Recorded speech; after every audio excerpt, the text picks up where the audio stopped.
नमस्कार बंधुरा आशा करी आपनारा सकले भालो आछेन एबं नियमित आमार भिडियोगुलो देखछेन।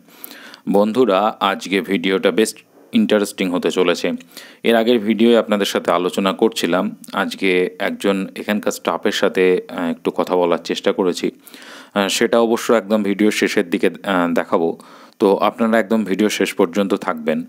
आर एकटा विषय আমি ভিডিওটা একটু আগে থেকে শুরু করেছি এই কারণেই, আপনাদেরকে এর আগেও দেখিয়েছিলাম যে এই অংশটা, এই ৫৫ নম্বর রেলগেটের এপাশের অংশটা, এই অংশটাই কিন্তু কাজ অনেকটা এগিয়েছিল বলতে এই অংশটা কিছুটা কুচো পাথর এবং মোটা পাথর দেওয়া হয়ে গিয়েছিল। আমি কিন্তু ঠিক তার ওপর দিয়ে রয়েছি। আমি ৫৫ নম্বর রেলগেটের ঠিক উল্টো দিকের মানে কোটমোড়ের দিকের অংশটা থেকে এগোচ্ছি। আর আপনারা সামনে দেখতে পাচ্ছেন একদম সারিভাবে কিন্তু ফ্লাই অ্যাশ ভর্তি লরিগুলো দাঁড়িয়ে রয়েছে। এর ফাঁক দিয়ে আমি ওপাশটার ফুটটায় চলে যাব। দেখতে পাচ্ছেন সামনে একটা ট্রেন যাচ্ছে, তো প্রচুর ধুলো উঠছে।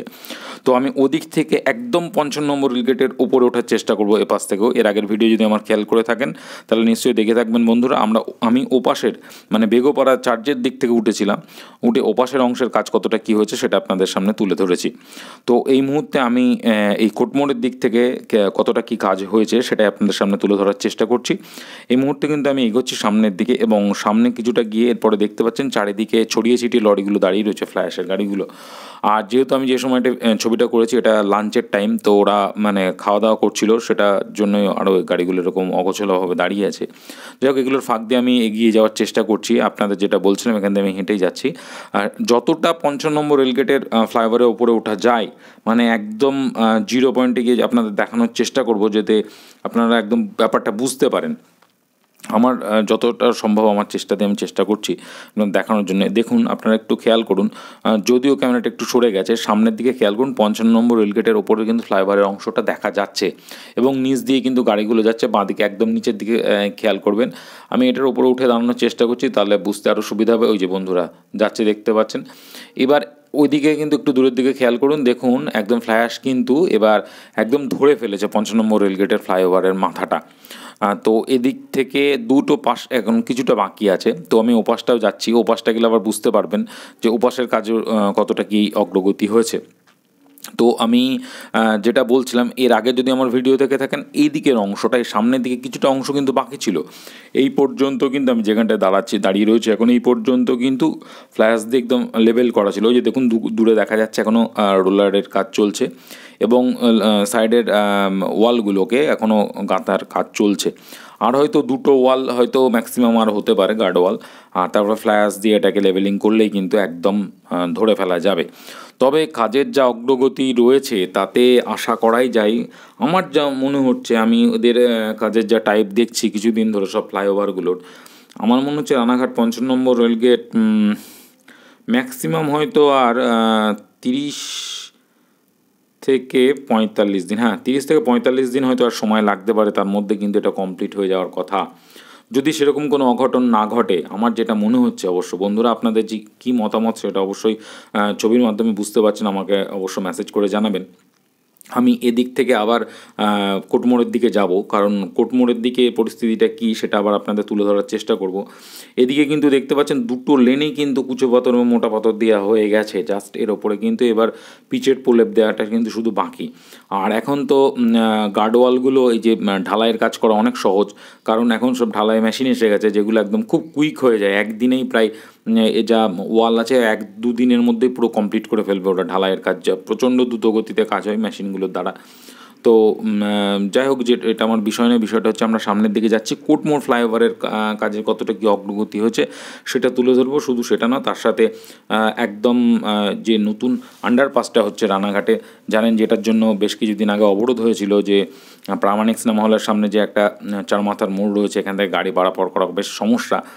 তো তারপর যাই হোক কর্তৃপক্ষ ডিসিশন নিয়েছে এখানে একটা আন্ডারপাস করে দেওয়া হবে। তো এই আন্ডারপাসের কারণেই কিন্তু আজকে এই কোটমোড়ের কাজটা কিন্তু বেশ ডিলে হয়ে গেছে। তো যাই হোক, কতটা কী এগোলো সেটাই তুলে ধরার জন্য সামনের দিকে এগোচ্ছি বন্ধুরা। এটা কিন্তু যে রেলগেটের থেকে রাস্তাটা যে ওয়ান ওয়ে হয়ে এসছে, এখান থেকে কিন্তু আবার দুটো ভাগ হয়ে দুটো পাশে চলে যাচ্ছে। ওটা সোজাটা তো কলকাতার দিকে চলে যাচ্ছে, আর এটা বহরমপুরের দিকে চলে যাচ্ছে। আমি সেই লেনটাই ধরে নিলাম, যেহেতু ফ্লাইওভার ওপর উঠেছিলাম তাই জন্য হয়তো আপনাদের বুঝতে একটু হয়তো অসুবিধা হতে পারে।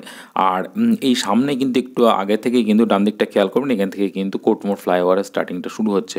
কিন্তু প্রচণ্ড খারাপ অবস্থা দেখতে পাচ্ছেন, চারিদিকে ছড়িয়ে ছিটিয়ে মাটিগুলো কিন্তু পড়ে রয়েছে।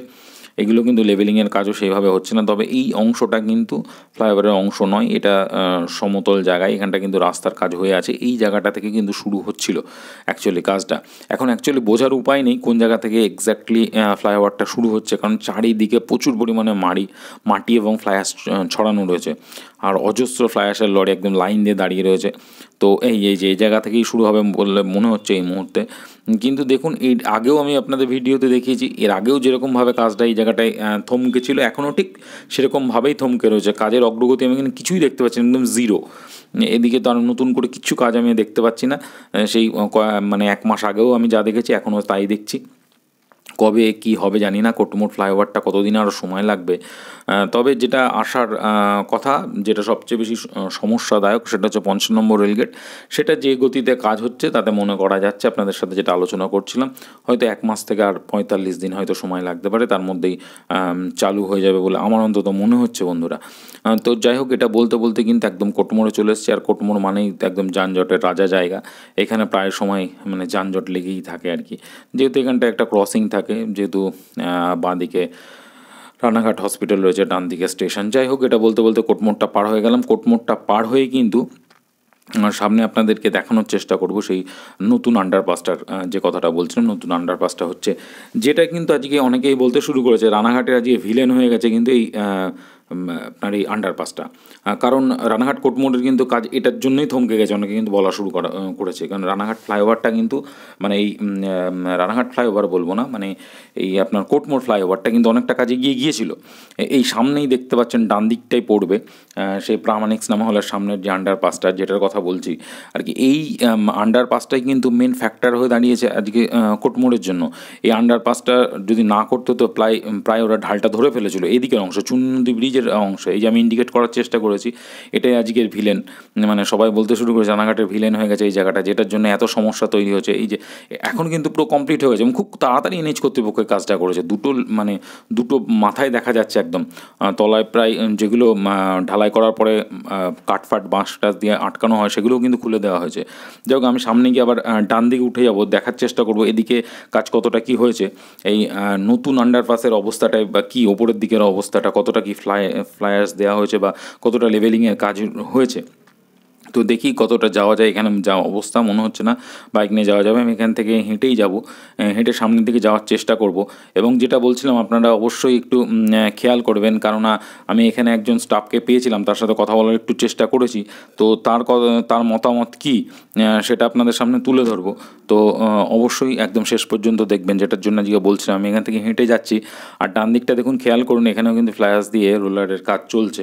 তবে এখানেও কিন্তু লেভেলটা মোটামুটি ধরে ফেলেছে অনেকটাই, যা চোখে যতটা নজরে আসছে, যে যতটা হাইট দরকার ছিল আন্ডারপাসের উপরে ঠিক ততটা হাইট প্রায় কিছুটা বাকি আছে, পুরোটা হয়নি, সামান্য কিছু আর বাকি আছে। সেই হাইটটা ধরে ফেলতে পারলেই কিন্তু একদম কমপ্লিট হয়ে যাবে এই অংশের কাজ, ওটা বলা যায়। কিন্তু উল্টো দিকের অংশ কী হবে বলা মুশকিল, কারণ উল্টো দিকের কাজ কিন্তু একদমই ভীষণ ধীর গতিতে চলছে। আপনাদের যেটা বলছেন আপনারাও নিশ্চয়ই খেয়াল করেছেন ছবির মাধ্যমে। তো মনোরমা হসপিটালের ঠিক উল্টো দিকের কথাটা আমি বলছি। আর এদিকে তো প্রামাণিক সিনেমা হলের সামনে তো কাজ বেশ দ্রুত গতিতেই চলছে, দেখতেই পাচ্ছেন। তো এই ওভারপাসটা, এই আন্ডারপাসটা হয়ে গেলে কিন্তু এই অংশের কাজও কিন্তু কমপ্লিট হয়ে যাবে, এটা আশা করা যায়। তবে এটা একটু সময় সাপেক্ষ, একটু সময় লাগবে, এটা বোঝাই যাচ্ছে যা পরিস্থিতি এই মুহূর্তে হয়ে দাঁড়িয়ে রয়েছে। তো কাজের গতি এই জায়গাটা কিন্তু তুলনামূলকভাবে বেশ কম। আর এখানে তো বক্তব্য আপনাদের শোনাবো, যেটা বলছি দাঁড়ানে ওই ভদ্রলোক সামনে দাঁড়িয়ে রয়েছে, ওনার সাথে একটু কথা বলার চেষ্টা করি, দেখি উনি কী বলে। সেটা আপনারা সরজমিনে একদম শুনতে পারবেন ওনার মতামতটা কী বা উনি কী বলতে চাইছেন।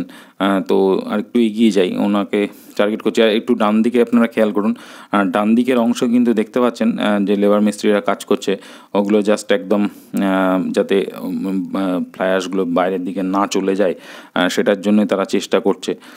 তো যাই হোক, দেখি দাদাকে একটু জিজ্ঞেস করে ওনার মতামতটা কী বলতে চাইছে উনি। একটা ব্রাইট দেবেন কতটা সময় লাগতে পারে? সেটা সঠিকভাবে বলা যাবে না এখন। আনুমানিক এটা বলা যাবে না। বলা যাবে না, না ম্যাক্সিমাম 2 মাস লাগতে পারে, তার আগে আশা করি হয়ে যাবে। তার আগে হয়ে যাবে। এটাই একটুখানি জাস্ট একটু রেকর্ড করব, অসুবিধা হবে? না, রেকর্ড করা যাবে না। আমরা তো অ্যাকচুয়ালি কাজটা আমরা স্টাফ হলো আমাদের কাজটা করছি না, কাজটা করছে কন্ট্রাক্টর। কন্ট্রাক্টর, আচ্ছা। হ্যাঁ,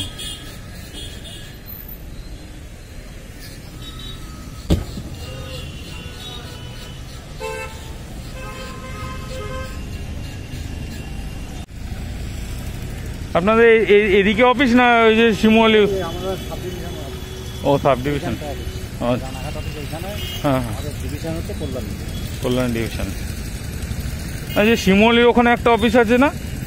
হ্যাঁ, ওটা একটা সাইট আছে তো, শিমুলিয়া না তো, ওই চাকদার এখন আছে। ওই চাকদা ছাড়িয়ে শিমুরালি, হ্যাঁ শিমুরালি কল্যাণী মোড়ের আগে। সেকশন, হ্যাঁ হ্যাঁ। যেটুকু ইনফরমেশন পেলেন বন্ধুরা, সেটুকুই আমাদের পক্ষে যথেষ্ট বলে আমরা অন্তত মনে করি, তাই না বন্ধুরা? এবার শুনি। ঠিক আছে, ওকে, থ্যাংক ইউ। ওই শান্তিপুরের আগে ঢুকতে বোধ হয়, শান্তিপুরের আগে, হ্যাঁ আমবাগানের ওখানটা। বন্ধুরা বুঝতে পারছেন, উনিও কিন্তু অনুমান করছেন যে 2 মাসের মধ্যেই কাজটা কিন্তু কমপ্লিট হয়ে যাবে। আমারও তাই মনে হচ্ছে 2 মাসের মধ্যে কিন্তু কাজটা কমপ্লিট হয়ে যাবে। হয়তো 2 মাসও লাগবে না, 1 থেকে 1.5 মাসের মধ্যেই হয়তো মার্চের একদম শেষের দিকে কাজটা কমপ্লিট হয়ে যাবে বলে আমার অন্তত মনে হচ্ছে এই অংশের কাজটা। তবে সামনে ব্রিজের অংশের কাজ কত দিনে যে শেষ হবে এটা এই মুহূর্তে বলতে পারছি না, সেটা হয়তো আরেকটু বেশি সময় লাগবে। যাই হোক বন্ধুরা, আজকে ভিডিওতে এই পর্যন্তই দেখানো ছিল, আলোচনা করার ছিল, করলাম। যাই হোক বন্ধুরা, আপনারা ভালো থাকবেন, দেখতে থাকবেন আমার চ্যানেল, এবং যদি কোনো আপনাদের সাজেশন থাকে নির্দ্বিধায় আমাকে মেসেজ করে জানাবেন। নমস্কার, এতক্ষণ সঙ্গে থাকার জন্য ধন্যবাদ।